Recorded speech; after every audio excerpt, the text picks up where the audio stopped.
Ivan Ivanovich, can you describe little Orpheus to me? Of course. It was large and round and had something of a disagreeable smell. I was referring to its technical specification.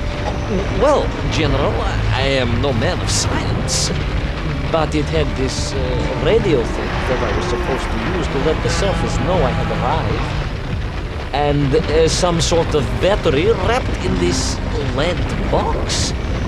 But I was told to not touch anything under any circumstances, and I did notice the engineers who worked on it were quite a shifty bunch.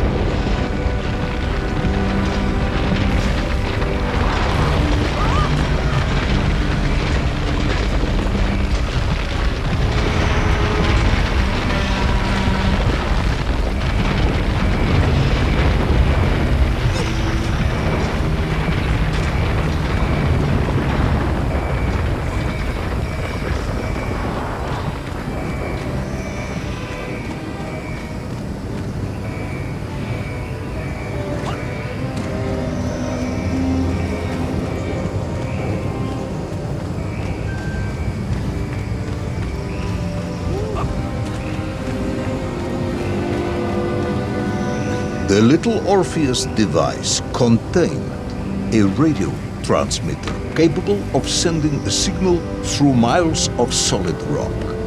In order to boost this, a powerful energy source was required. An atomic bomb, Comrade Prevalov.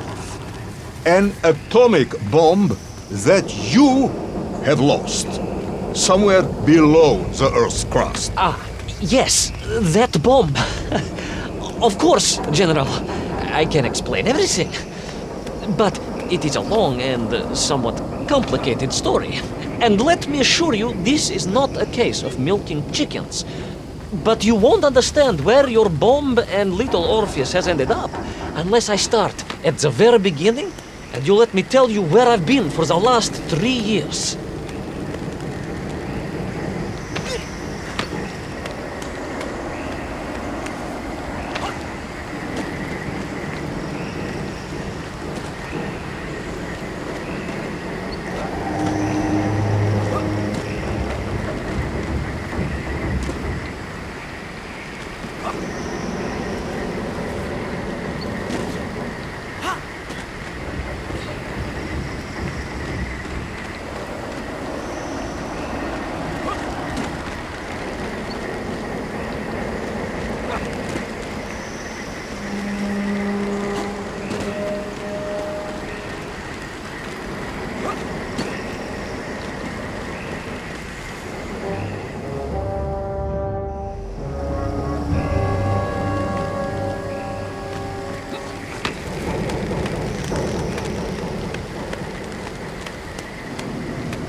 From the beginning, then.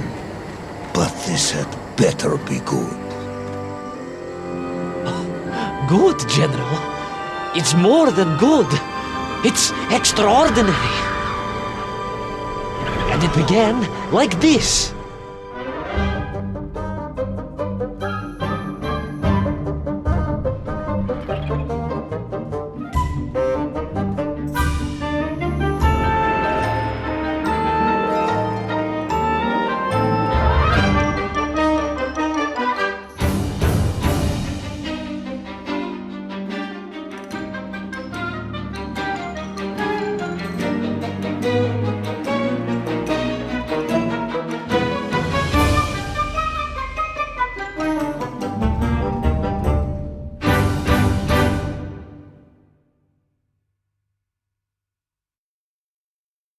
Extraordinary sight! I realized this must be the fabled land of Plutonia, as documented by the brilliant scholar Obruchev. A trail of destruction carved by the rocket drill led down into the wild and mysterious jungle.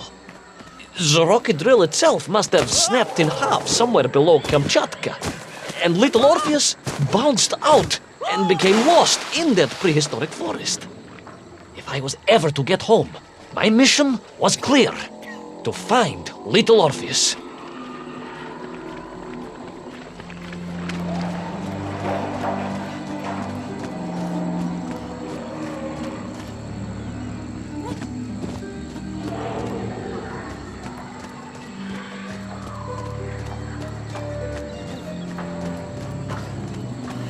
I steeled myself and plunged deeper into that prehistoric jungle where insects the size of dogs buzzed around. Dogs. What sort of dogs? I beg your pardon, General? Large dogs or small dogs? Big like an ovcharka or small like a barlonka? Does it really matter? Of course. Detail is all important. Ovcharka then, General. The size of an ovcharka. I find that very hard to believe. Would you find it easier if they were the size of a balanka? No. But I am enjoying your attempts to persuade me.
Another part of the rocket drill. But still no sign of little Orpheus.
Between the trees, I could see huge beasts, larger and more ancient than any known to our modern times. Could it be that Obruchev was right? And deep below the Earth's surface, prehistoric monsters still roam freely. Yes, but little Orpheus.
But its brain is absolutely tiny.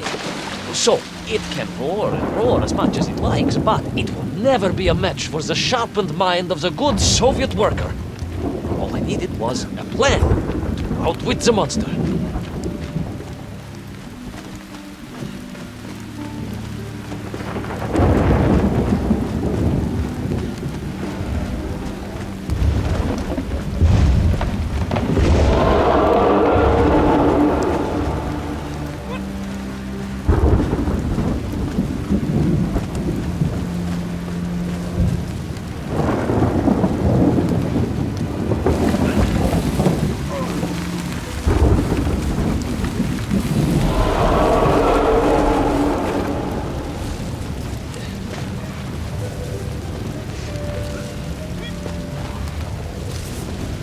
Imagine my shock and surprise to find in that clearing the last part of the rocket drill.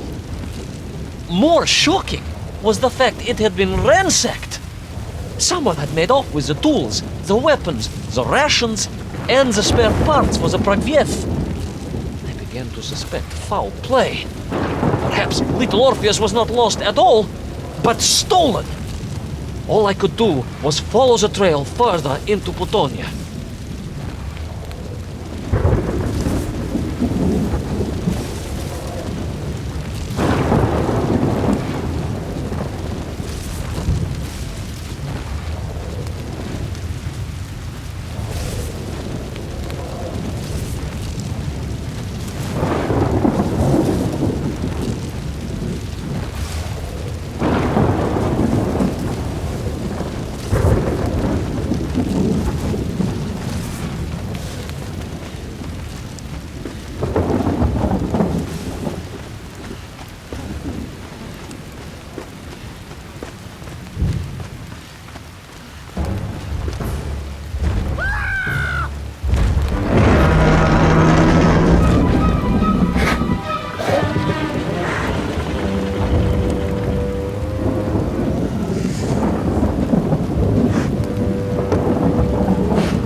So we all agree this was the fabled land of Plutonia, do we?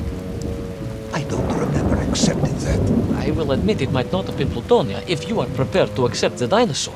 This isn't a negotiation, Ivan Ivanovich. General, you can disagree all you like, but there's very little you can do to persuade me it wasn't a dinosaur. I might not be able to persuade you, but I can always leave you sure.